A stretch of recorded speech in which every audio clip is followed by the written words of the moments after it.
They brought him to me for lightheadedness, the word our triage nurses use when the body refuses to argue in public. Middle-aged, neat hair, weathered face that could belong to any patient who folds his receipt and quarters at the pharmacy window. His insurance card said Terry Symansky, Florida address. His cardigan was pure Indiana thrift, elbow patches polished by shopping carts and steering wheels. He asked where to park when the old county lot floods, whether the cafeteria still did orange jello on Wednesdays, and whether the water in this town still tasted like pennies after a storm. Headache?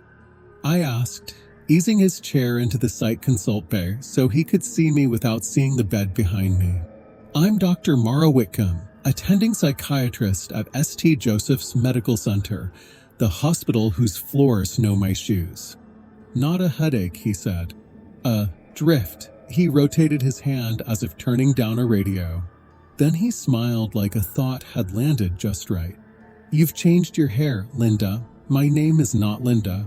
There was no Linda in earshot.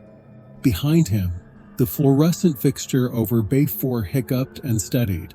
The ballast ticked like a kitchen clock that only counts while someone is watching. He blinked, shook his head, and laughed the laugh of a man politely correcting a stranger. Kidding, he said. Sorry.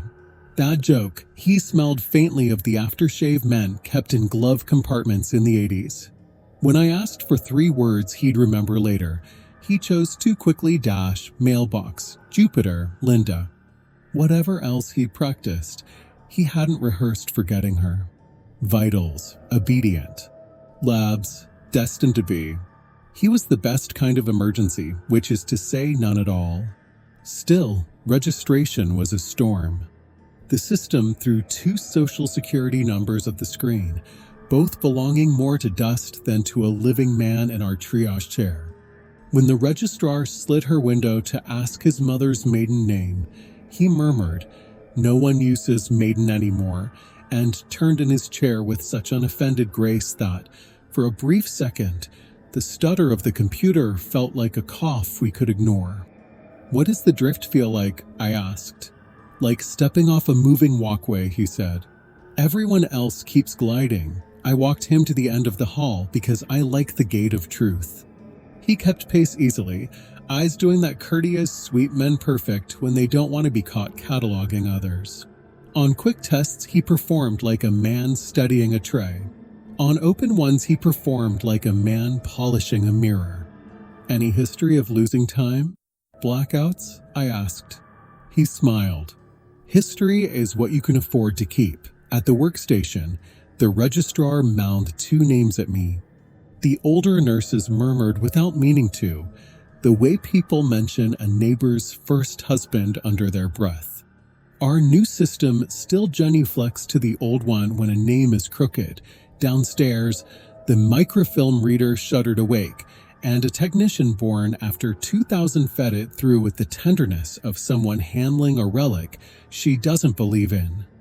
Hoagland, Richard M. Status: presumed deceased. Year: 1986. A few scrawled clinic notes: palpitations, stress, then a line in a spouse's hand about compulsive lying, and the blank cliff of a closed file. I stood in the green glow, heard the machine's unembarrassed purr, and felt the hospital tilt toward a year it had not entered in 3 decades. He watched me carry the printout back. Some patients fidget, others perform. He was perfectly still, like an artifact placed on a table by gloved hands. "Is this going to take long?" he asked. "I stick to routines. Keeps a man decent." "Do your routines include Florida?" I asked, mild as tea. A beat. The polite practice smile. "I like the heat," he said. "Indiana bones, Florida blood." A thin white scar ran along his left forearm, distal to the elbow. He called it a fishing thing, boca, and then glanced at it the way a man looks at a note in his own handwriting and doesn't recognize the swing in the letters. I brought him into the consult room because anyone who says drift instead of dizzy deserves a chair and a closed door. I set my legal pad on the small table, careful not to make the placing of it look like a verdict. The heater vent coughed side settled. "Mr. Symansky," I began. "Terry," he said. "Terry," I repeated. "Do you ever feel like you are two people?" He thought very carefully and then performed thinking carefully. "Don't we all?" He folded his hands. "I was married once." "Twice," he amended, kind, as if saving me the trouble. "What happened the first time?" "I slid," he said. Like the floor tilted, and all the plates went to one side, and it was better to watch them shatter there than chase them around using both hands. "Do you want me to call anyone?" I asked. "If you're feeling out of yourself, we can list an emergency contact," he considered. "Linda," he said very softly, trying the sound for where. Then louder, the practice correction. "My wife is Nancy." He produced a crisp card from his wallet, Florida vowels in his mouth like borrowed shoes. Broward. "Lightheadedness won't buy you a bed on a hallway already full of gurneys." His tests were immaculate. If I was going to keep him, it would be for the way he said my name wrong and then right, the way the registrar's screen returned two answers and believed both, the way his 3 words built a sentence no one asked for. I did the thing policy expects when a person says they are not themselves. I assessed capacity. He knew the year, the month, the hospital, the state. He counted backward by 7s and forward by 5s. He knew what groceries cost now and back when the boys were small. He remembered our governor and tellingly the one we had in 1986. He understood the difference between a memory and a daydream, or he could say it well enough. "Repeat your 3 words," I said, after a while. He smiled as if he'd been rehearsing for 30 years. "Mailbox," he said. "Jupiter," he studied my hair, or the blank TV behind me, or some kitchen 30 years ago. "Linda." "Downstairs." The microfilm reader sighed to a stop. You don't pull a presumed dead chart from the basement without telling someone who can pronounce chain of custody without looking up. I called our social worker, Kayla, who is younger than all of this and kinder than a system requires. While she came, I stepped into the registrar's nook. The screen showed 2 thin gray paths highlighted in yellow, Symansky and Hoagland, like a road splitting around an old tree. "He's insured under Florida," the registrar said tight cheer, a person passing a bothering thought up a flight. "But that SSN belongs to a dead kid. Drowned in 91. His name was Terry too." "The actual Terry," I said. The bell is ticked. "You want me in or out?" "In," she said, grateful for any higher shelf. Kayla arrived with 2 folders and the expression of a person entering a room where the furniture has been rearranged. I gave her the sketch in short sentences. "He could be malingering," she offered, "the test we give each other." "He could," I said. "He could also be what the screen says. 2 things." She opened the genealogy portal we pay too much for. Digital trees sprouted with the weeds they always do. A Terry Jude Symansky married mid-90s, bought a rectangular house with a birdbath, had 1 child, coached minors AA near Boca. In 1991, the real teenager named Terry had drowned in a lake 3 states away. Paper had been rolled downhill ever since. "He took a dead boy's name," Kayla said, watching the cursor change into a hand and back. "The old way. Birth certificate, copy, marriage license, snowball. It rolls far if the hill is patient." "Is psychology a hill?" I asked. She grinned. "You know it is." "And self-erasure?" "Sometimes a compulsion," she said. "Sometimes a talent." We printed the microfilm face sheet and the Florida marriage certificate, the fonts arguing across our rolling cart. A nurse sorted wristbands and did not look at us. A phlebotomist whistled 2 bars of a jingle I had not heard since I was 10. The light kept time. I went back in. "Any nausea?" I asked, because returning to bodies from abstractions is my only trick. "No," he said. "I don't get sick. I leave." "Leave what?" "Rooms," he said. "Stories." People, he tilted his head. That's not nice, he said. He didn't deny it. What would Linda say if she were here? I asked. He smoothed his pant leg, the gesture men borrow to buy 1 second. She'd say the truth costs more when you've been making payments and lies. I wrote that down in the unfilled corner of my note where observations live like contraband. Do you hear voices? Always, he said. But always mine. See things others don't? Everyone sees things others don't, he said. We call those memories. Do you intend to harm yourself or anyone else? No, he said, with the honest flatness that closes doors. I intend to keep walking. Kayla slipped in, murmured that policy allows calling a listed emergency contact without consent if the patient may be at risk. His current registration had none. The old chart did, in faded loop, Hoagland, Linda, spouse. You want to make this call? She asked. We both glanced at my legal pad. Mailbox. Jupiter. Linda. I'll make it, I said. I took the old phone in the family consult room, the one with a door that closes all the way and an analog clock that remembers how to be faithful. I dialed a number that had slept for 30 years. People move. Numbers age out of relevance. The ring sounded like a bucket lowered into a well. Hello, a woman said, flat as a field in February. Mrs. Hoagland? I asked, knowing the name would fit her like a coat she hadn't worn in years. A pause, then yes. This is Dr. Wickham at ST. Joseph's. We have a man whose identification is irregular. The name he gave is Terry Symansky. We're concerned he may be Richard, she said, in a voice that made place for a tired belief. Is that what you're calling to say? I don't know what I'm calling to say, I admitted. She exhaled. I used to dream he was standing in the kitchen when the heat finally broke, she said. Every August, I'd set a second glass by the sink and then drink both before the boys came down, so no one would notice me being a fool. I'm sorry, I said. The clock's hand clicked from 12 to 1 like a small decision. Do you want me to come? She asked. Not should I. Do you want me to? Mercy disguised as logistics. If you're willing, I said. I've been willing since '86, she said, and hung up like placing a plate on a table. Security in our hospital are men whose shoulders learn their job in younger rooms. They perch politely. They know when to be furniture, when to be trees. They station themselves at a distance that said we're present but not invited.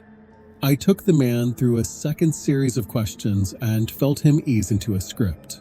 He liked fishing, but the fish in his mouth had lake names, not ocean. He hated the cold, but wore a cardigan with a mended button, thread tan the way Linda's generation mended. Tell me about Jupiter, I said, because he chose it. He smiled. Gas giant, he said easily. Red spot, big storm.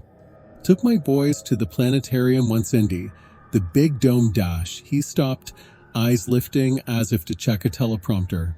Jupiter, Florida, he corrected. We Nancy and I drove through on the way to a job. It smelled like sunscreen. He shook his head. Sometimes I don't know which memory I mean to pick up. Do they feel different, Indiana and Florida? I asked. He considered. Indiana smells like basement, he said.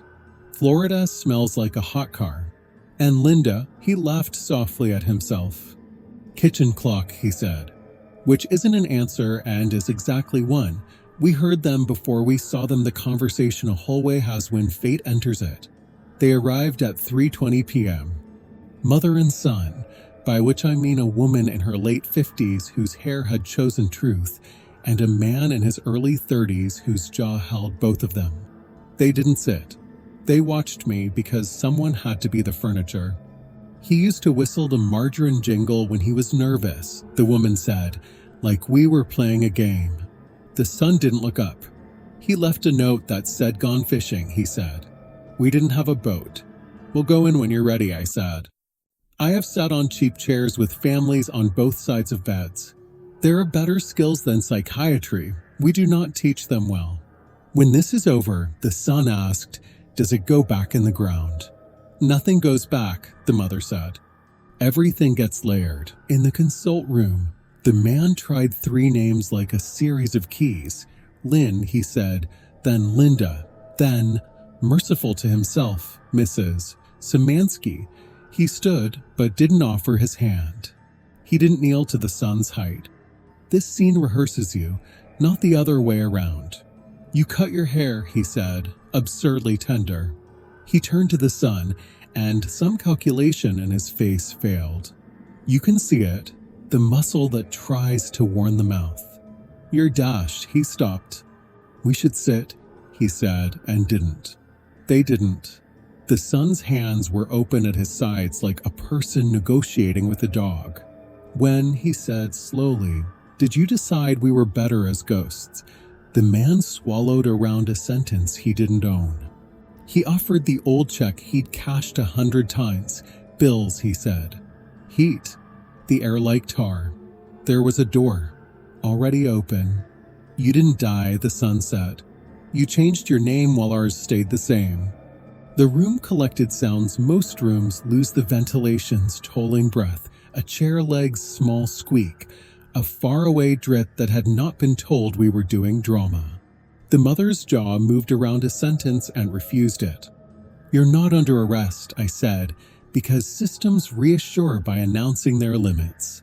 "You're here as a patient." "What do I have?" he asked. "Besides nerve." "You have a condition that makes you leave," I said. "Do you want to stay now?" "I want to be a man who stays more than I want to stay," he said. Which is almost a diagnosis. No one taught me the etiquette for contacting a second family. We have a police liaison and one for elder abuse and one for child protective services. None for men who are 2 names alive at once. Kayla found a Florida attorney in a nest of saved emails.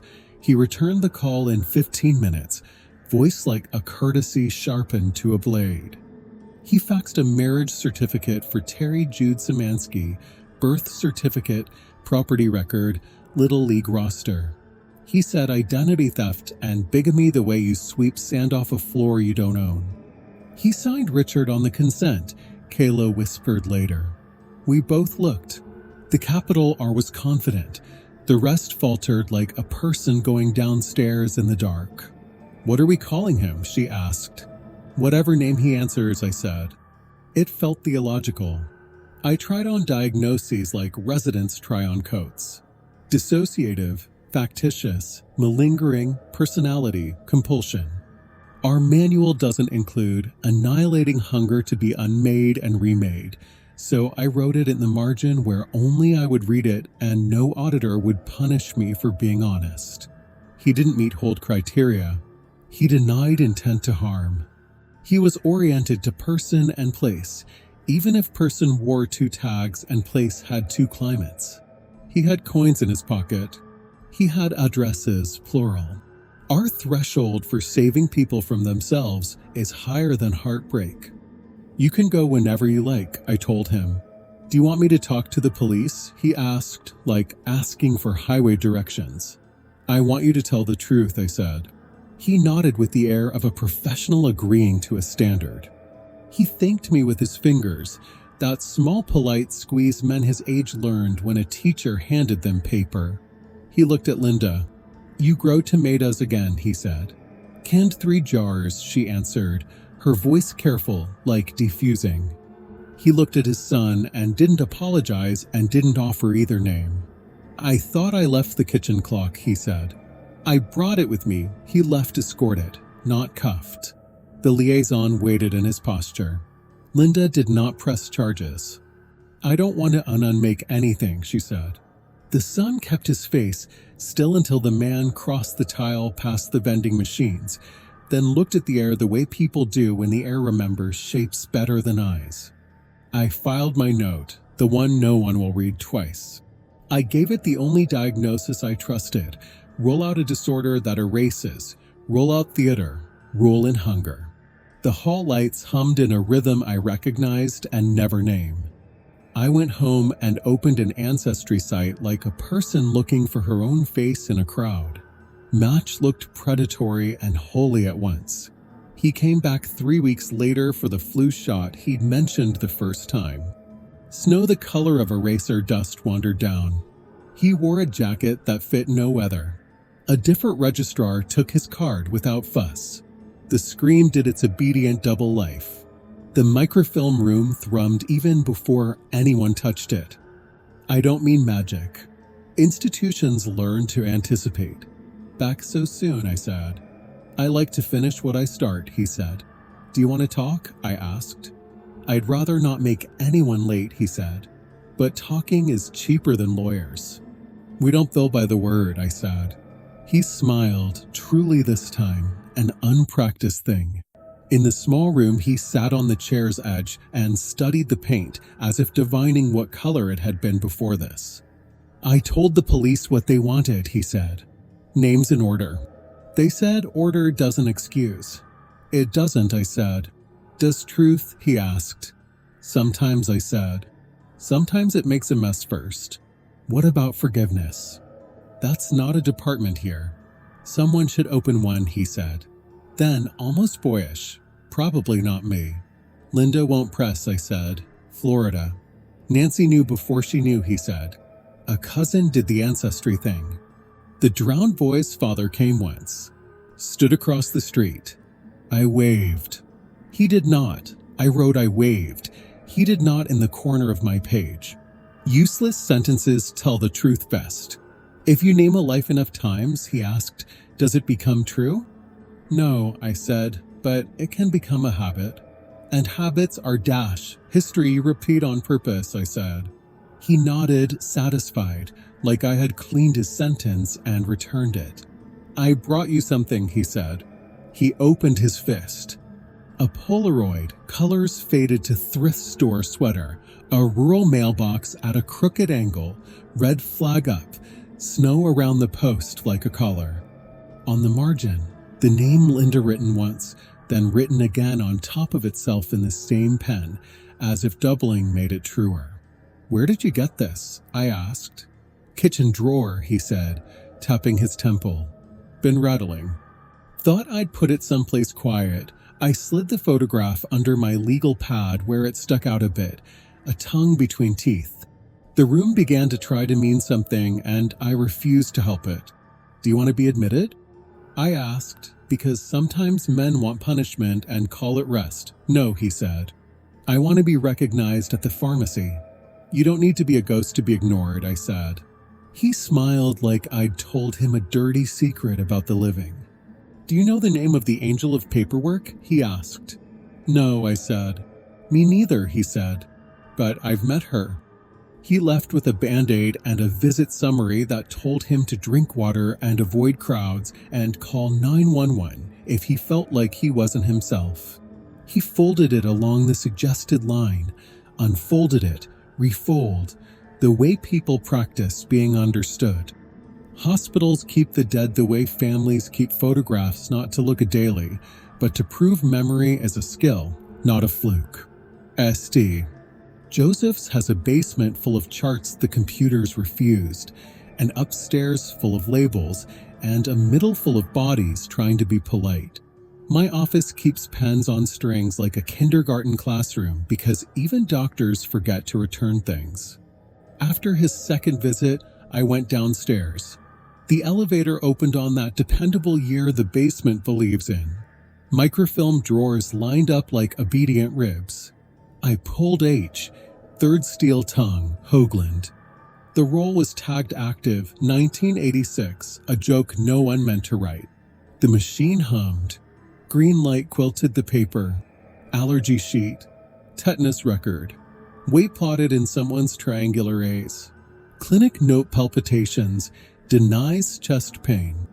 Nurse's line underneath in a sharper hand. Wife reports compulsive lying. Risks acknowledged. Patient minimizes. Then the missing person form we scanned after the county scanner learned its job. I printed the sheet and held the warm toner to my face like a stove. The smell of first day of term. I put it under a ceramic mug my daughter made in second grade, a crooked blue thing that says Mom with an O full of thumbprints, and went to rounds. That night my apartment did not need me. My daughter had taped a field trip form to the fridge. Mom, please sign I will not disappear, with a long smiling mouth she draws when she's trying not to. My ex's name lay in the corner of the dining room the way nouns do when you haven't found uses for them. I poured water, and the refrigerator made its soft tractor sound the same hum as our ballast. The television told me how to bleach whites as if laundry were a ritual. I dreamed of rooms with clocks. Corridor, kitchen, classroom, waiting room with landscapes that refuse to say where they are. In the dream, each clock's second hand jumped inside its own weather. I woke not from fear, but from the moral fatigue of watching so many almosts. Wednesday rain. He came with a cough too neat to be pneumonia and asked, without any preface, "Do you ever feel guilty?" as if we were already mid-confession. "Yes," I said. "Often." "What do you do?" he asked. "Write it down," I said. "See if it looks like a plan." He nodded gravely, coughed, accepted the cheap pharmacology of honey advice. "What did Linda say?" he asked, not to pry, more like a man trying to return borrowed goods. "She asked me for nothing," I said. "She always asked the right question," he murmured, the cough shaking him loose and leaving him in place. "When you walk a hallway," he said when it calmed, "you pass so many rooms. If you stop and look into each, they arrest you. If you keep walking, you get to the end." "Does getting to the end feel like winning?" I asked. "It feels like arriving where you started," he said, "with fewer people waiting." He signed a discharge, Terry, and then carefully began R under it and stopped. He looked up as if expecting a grade. I didn't give him one. "Tell me the 3 words," I said. "Mailbox," he said. "Jupiter." He glanced at the light, at the seam of door and wall, at the memory behind my face. "Linda," he said, amused at his own loyalty. "Do you want the picture back?" I asked. "No," he said. "It's louder in my head than in your desk." "The ballast," I said. "It ticks." "It's why kitchen sits in my mouth," he said. "Some words are rooms." "You wanted horror. Here's the building behaving like a person. The lights hum with a pulse you can name. The elevator opens on floors no one pressed. The printer exhales as if relieved to be needed. The microfilm sings when no one stands near it. The old charts whisper to new screens about what it means to hold it life until someone signs the line that closes it. None of it is supernatural. All of it is worse. A letter arrived addressed to me, full name, no return. Inside, a postcard of a house with a bird bath. A child in a red jacket, arms out for balance. One sentence on the back, "You are right about habit." No name. Flag stamp. Florida postmark. "Do we report this?" Kayla asked, moving it from hand to hand like checking its temperature. "We don't have a department," I said. We photocopied it and slid the original into the microfilm room's miscellaneous drawer, because institutions hide truths in drawers labeled miscellaneous so they can later claim honesty. I called Linda to ask if she wanted the picture. "No," she said. "But thank you." "Are you all right?" I asked. "I was all right before he came alive again," she said. "I will be all right after." "Do you want to see him?" I asked. "No," she said. "Then, like scripture, I want to stop respecting the door." If this were a journal case report, I would write, "A middle-aged man presented with subjective lightheadedness and conflicting identifiers." Microfilm revealed a presumed deceased local resident who vanished in 1986. Digital records revealed a second identity acquired using documentation of a deceased adolescent in 1991. The patient's cognition and orientation were intact. His social performance was polished. His narrative showed patterns of self-erasure and compulsive renaming. He declined psychiatric admission, denied suicidal or homicidal ideation, and was medically cleared. he represented twice for routine matters. Ethical complexities included whether to notify estranged kin, how to apportion contact with a current spouse, and the limits of hospital responsibilities when identity crime intersects with psychiatric care. Outcome: unresolved. If this were a confession, I would write, "He looked at my hair and said Linda like a key he kept for a lock he didn't know still existed. The ballast kept kitchen time." We pretended it meant nothing because pretending is how you get from one consult to the next. If this were a ghost story, I would write, "We were haunted by someone alive." There's no ritual for that except keeping a chair open in a room with no table. On a sun-week day with cold like a scarf, I watched two men unload bottled water at the dock. The delivery driver signed the clipboard M, Hoagland, and walked away. The universe adores a cheap joke. Alone at the window, I laughed once at the vandalism, then cried a little at the vowels lined up like birds on a wire. He came one last time, not as a patient, just a man reading the visitor policy in the lobby. He stood long enough to be noted by the guard, and then left into an afternoon that likely ended in a grocery aisle where there are as many names as products. I went down and felt foolish for going down, then grateful. Foolishness is a better story than fear. At home, my daughter slid the field trip form toward me with a pen already clicked. She'd drawn a planet with a red eye and written Jupiter with lightning bolt JS. "We get to look through the telescope," she said, eyes flickering like she was already seeing it. "Do you know what a habit is?" I asked. "Waffles," she said. "On Sundays." "That's a tradition," I said. "Habit is what you do when it isn't Sunday." "Like sighing when you open email," she said, and we both laughed. She traced the line where it said parent/guardian and pretended to sign my name with a flourish. "I'm going to vanish after college," she said, in that way children test disasters before they happen. She watched me to see where the joke landed. "I'll send postcards that say you were right about habit."